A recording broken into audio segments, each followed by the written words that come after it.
What are some of the artists you can look forward to hearing on Algorithm? Redman, Method Man, Nefertiti, Usher, Eric Bellinger, Malaya, Mary J. Blige, Jane Handcock, October London, August '08, YK Osiris. I mean, it's a list of artists. And what I did was I tried to pick out of the Def Jam family tree, first and foremost, to reestablish that Def Jam feeling.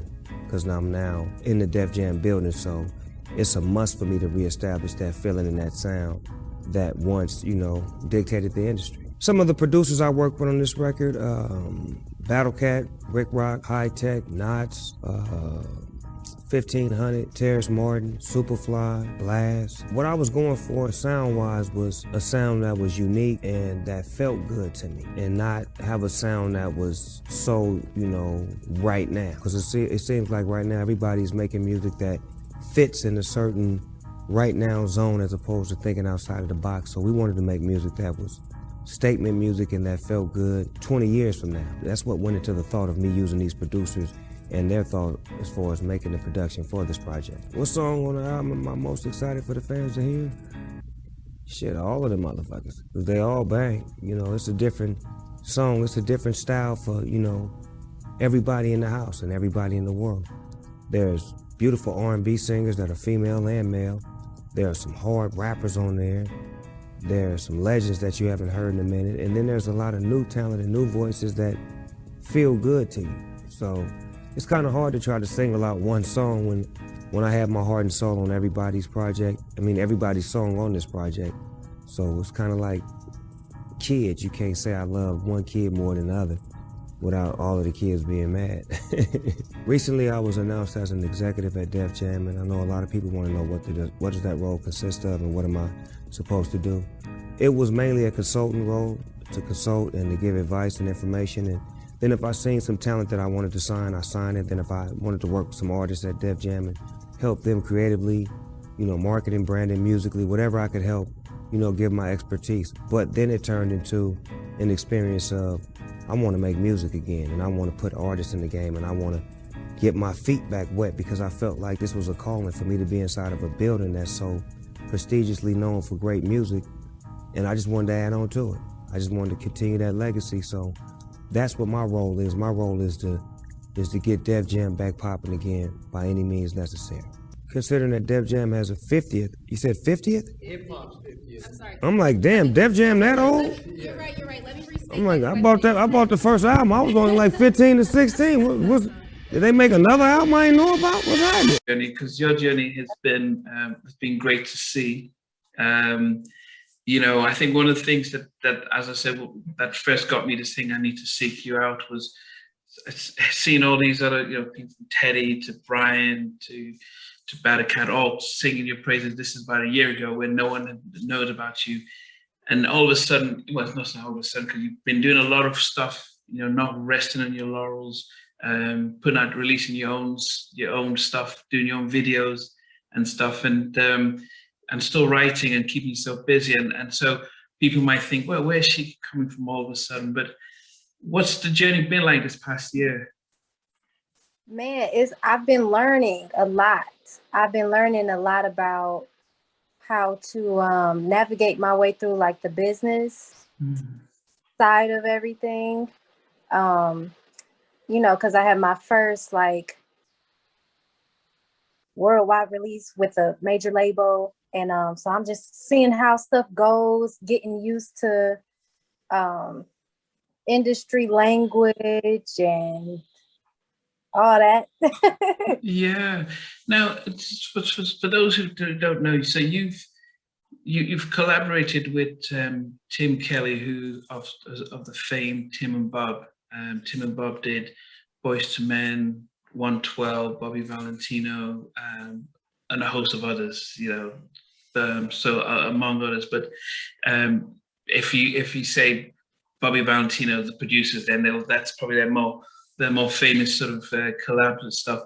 How did that connection with you and Tim come about? He was a part of a label that that an artist that I wrote a song for, Lyrica Anderson. I wrote a song for her called Guilty. Okay. And so she was a part of that label, and the people at the label really loved the song, and he was looking for a song for an artist. And he was like, I need a songwriter. And so the people that he was involved with, the label, suggested me. Okay. And then that's how we made the connection. SOS, thank you for that connection. That's how we made the connection. And then once I wrote the song and I sent it back, they were like, we want you to sing this song. Oh, wow. Okay. It was like, so I wasn't the original anticipated artist. Yeah. It was like a twist of fate type of thing. Yeah. So yeah, but I'm glad that the twist happened.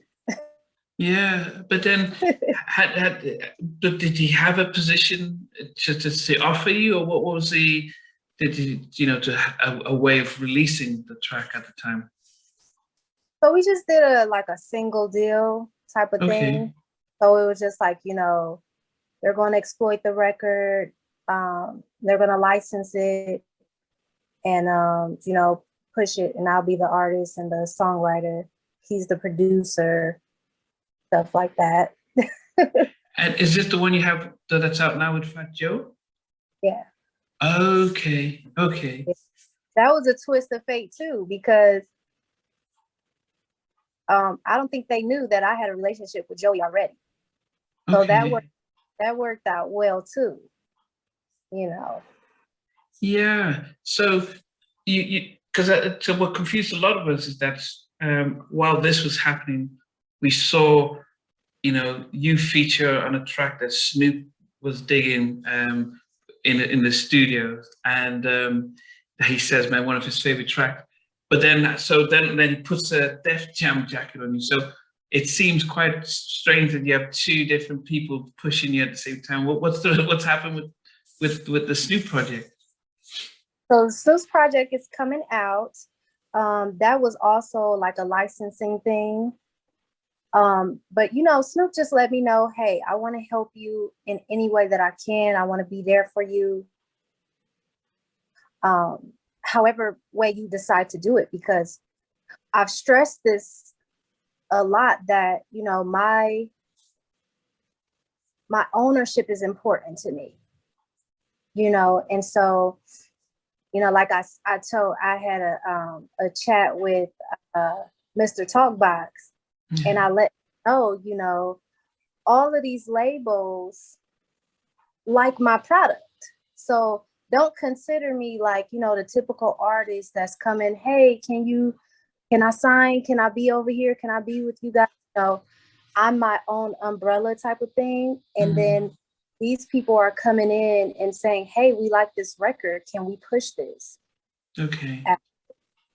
And so, of course, I'm going to always represent my clients, the people that, are pushing the record, the people that are being a part of, hey, we want to promote this, we want to market this, we want to get your name out there, we want to attach ourselves to you because we like how you represent yourself and your brand, and we like your music. And I was going to say, it's beneficial to them because I do everything. I write everything. I record it. I mix it. So all they just send, they send the beat and they get a full song. Yeah. And they haven't had to pay for any studio time. They haven't had to pay for, you know what I mean? So it's beneficial they haven't paid for any songwriters. Yeah. So it's like, wow, It almost reminds me of how Missy started off when she would feature on this track, and you'd see her feature here and do a remix, and was like, who is this Missy? And she wasn't signed to anyone, so she was very popular for Gina Thompson. If it's New Edition, if it's if it was she was just everywhere featuring anyone, but she had no deal. We all thought she was signed to Bad Boy, but she had nothing. And then it's like she then had the opportunity to say, well, I know what I want. There's a name and a brand associated with me. So if you want to meet my terms, then we can do business. And I guess Electra and Silverone were like, yep, whatever it takes to get you on board. Exactly. That's my girl. Yeah, and you know the way things are, and I've asked this from established artists who, especially '90s artists, who used to have big deals, don't have them anymore. They're more independent and they're doing a lot more tours. And I asked them, well, what is the benefit of releasing singles? Is it for the money? And they all say no. It's really to get their name out there because the focus is getting on tour. So the more sort of singles and visuals they put out, it puts the public like on notice that they're still around, promoters as well.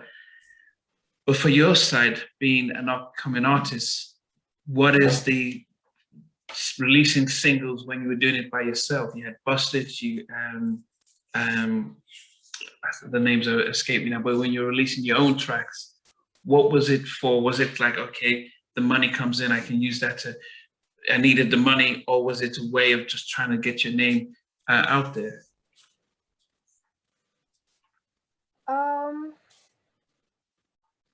I think I released the singles on my own. Yeah, those ones. Yeah. It was a couple things. So I wanted to give my fans something because they've been here for so long. Mm-hmm. And you know, when you're building in the way that I am building, it does take time. You know, Mm-hmm. I want to be able to, you know, have creative control. I want to be able to, you know, have a say-so and have weight when I'm in rooms. So I have to be accomplished before, you know, I'm presented or whatever. So so a part of it was that, you know, and another part is I love it. Mm-hmm. You know, I didn't think about the money, even though I made money. I didn't think about the money. It was just about doing what I love and keeping my momentum. You know what I mean? Because I was noticing, I'm like, okay, I'm gaining momentum. Let me make sure that I keep people engaged. Yeah. And show what I can do on my own, because people, I wasn't sure that people really knew why the buzz was, because I was in the background. Yeah. So they would hear certain people say my name, but they understand why, because they weren't hearing the music. So it was just like, show you guys why these people saying these things and getting behind me and supporting me, and you know what I mean? So that was, yeah. I mean, over the next 3 to 6 months, what is it that we can expect from you? Because as I said, we know that you've got this single out now. We also know that you've got 2 songs on Algorithm, Snoop Dogg's Algorithm. What is it that are you expecting? Music videos? Are you expecting from those projects, or do you think it's okay that those are going to be out there, and you've got other things that we can sort of look out for? Yeah, so LT Hutton is kind of like, you know, my mentor and the guy that's like handling a lot of my artistry.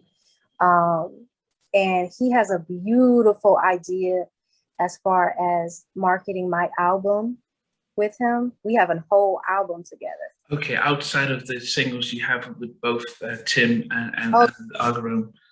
You know, I'll say that I have at least 7 albums with 7 different producers. I mean more than that, but I have at least 7 albums at this point, because you know what I said? I was like, you know, I make so much music and I make it so rapidly. Mm-hmm. I want to make sure that I get the opportunity to express all of these different versions of myself when I'm with certain producers. So I was like, do LT Hutton presents Nefertitti Avani, DJ Battlecat presents Nefertitti Avani, Teddy Riley presents Nefertitti Avani. That way you can hear me with these different influences, you know what I mean? Because they all bring different things out of me. But first things first is definitely probably going to be the LT album. We're going to be shooting actually a movie. So the album is going to be a movie, and the album is going to be like the soundtrack movie. And you'll get like who I am and my whole story, and it's going to be genius because it's based, well, you guys will see, I don't want to give away too much, but Okay. if you guys aren't familiar, L.T. Hutton is the guy who was responsible for the Tupac movie, All Eyes on Me. Okay. And he was a producer at Death Row for a long time. He's established. He's got his name out there for years. Wow. He's always done very good business. I like how he's such a stand-up person. You know what I mean? Character and the way he conducts business. And that's what I wanted to attach myself to, with moral standards. Yeah. You know what I mean? Understand quality. I mean, so go ahead. Relationships too. Yeah, I mean, I think just to close, I just want to get, what advice would you give to people who are independent, up and coming, they're not signed, they're still putting out their music and stuff? Well, I mean, what advice? Because you know, I've seen your progression over the past year, but what advice would you give for somebody else coming up? Know what you want. You know, make sure you know what your goal is. Is it to make a certain amount of money a year? Is it to, establish fame? You know, and if you want fame, you have to understand it's a double-sided coin.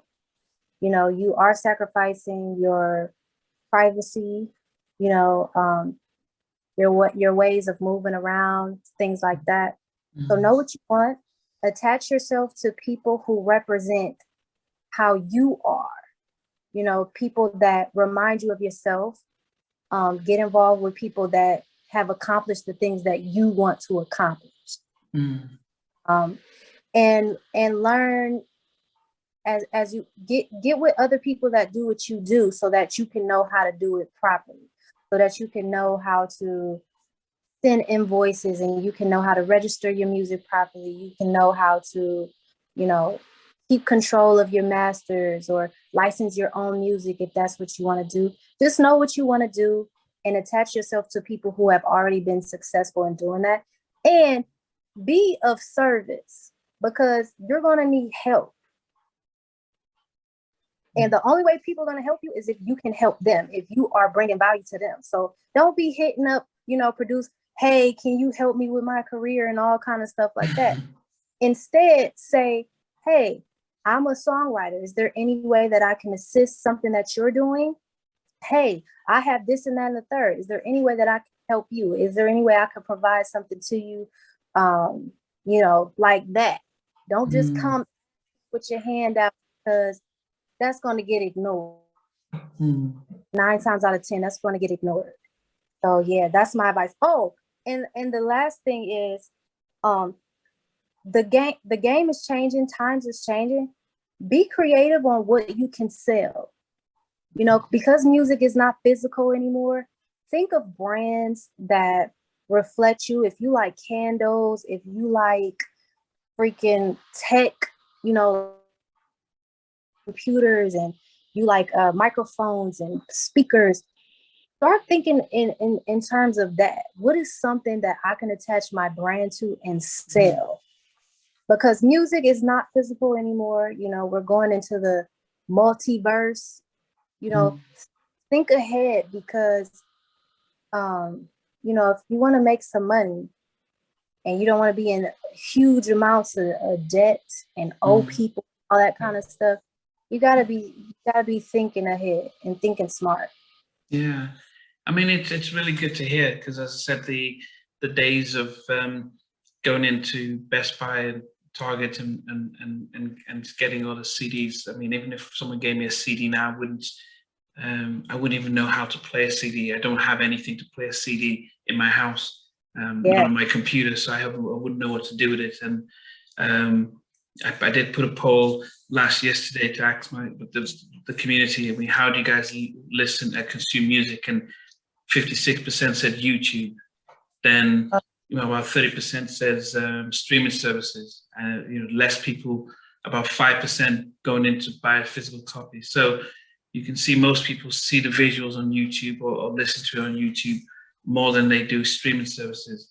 But that's a generation, 30 to the mid-40s. That's the generation that would do it that way, as opposed to Even if you had Spotify, it's very hard just to request your track because there's going to be a billion different songs that might all sound alike. So it is hard to get your name out there without backing or without creating a niche or trend yourself. Yeah. And like I said, it's all about getting yourself attached to as many things as you can sell as possible. If it's clothing, if it's jewelry, if it's, cars, whatever, just think of like, what is something that I can sell to make money? Because, turn your music into something like I do. I turn my music into a keychain, and I'll be turning my music into jewelry soon. You'll have a little chip on here, a little Bluetooth, boom. But you'll buy the jewelry and you'll actually have something that's valuable.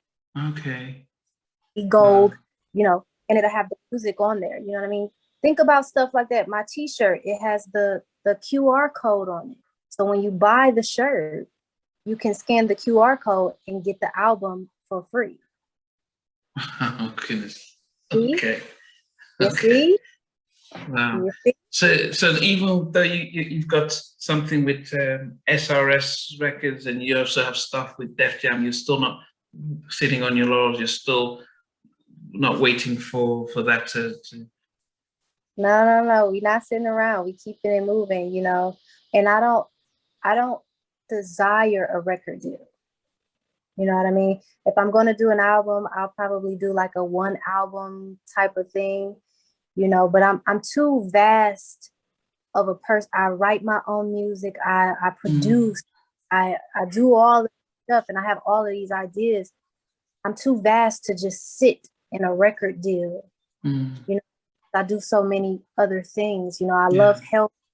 So I want to get into, teaching people how to take care of themselves. I want to get into health books, writing my books and doing my tutorials and all of that stuff. So I can't sit in a record deal. I have to be able to spread my wings and expand and touch as many people as I can freely, the way I. Okay. Just in closing, 3 artists that are out now that you listen to. That are out now. This always gets me. No, these are people that are out now. So I'm asking you a favorite song with Nat King Cole. No, right? Everybody who I like, I love everybody, but my super, super influences are on the other side.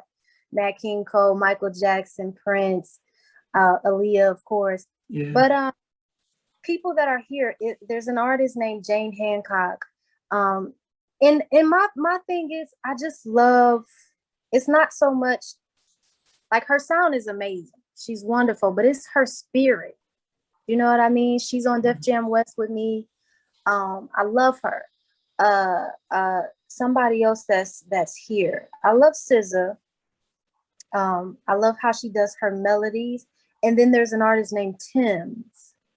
Love her. Love how she creates, But I really love, like I've said this before, people that are like me, that produce their own music, write their own music. So Missy Elliott, I love Pharrell, people that can really produce a whole song by themselves. I know over here there's been a lot of talk around people like Summer Walker. Is this Summer Walker? Yeah. Yeah, Summer Walker, yeah. All of a sudden, I'd never heard of her before, but then all of a sudden it's almost as if there's been I think the label has really pushed because all the radio stations are talking about her now and stuff. But then at the same time, there was the article in Billboard that said she's not making anything from her deal because she signed a really bad deal. That's even if she does an acting gig, they'll take percentages of that. So as you said, it's important to know what you want and be very patient. Because it's the worst thing that the 90s artists that I've spoken to have said is the worst thing is to have fame for no fortune, because at the end of the day you're just going to be you're an 80-year-old person doing a tour because you need to pay your health insurance while somebody else is making all the money from stuff that all your hard work. Yeah. And some of our favorite people their health has declined because they've been doing so much tour, you know, and it is no game.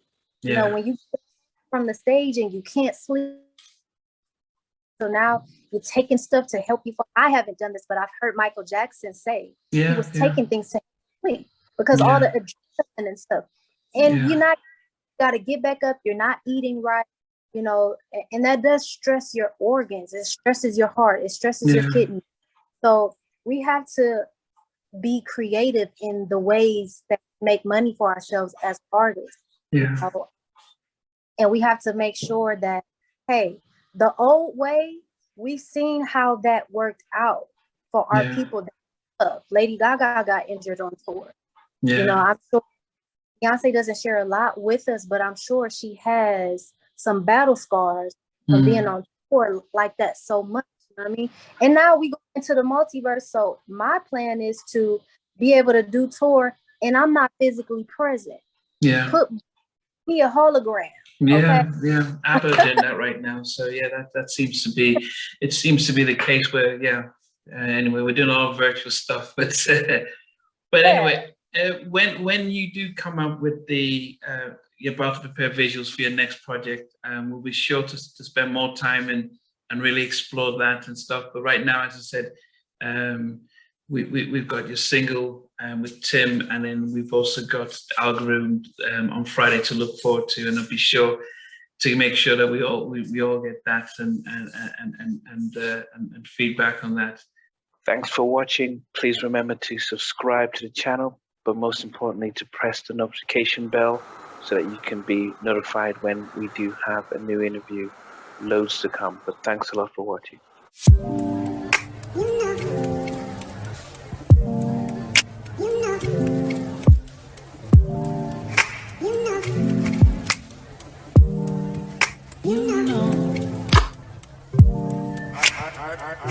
I begin to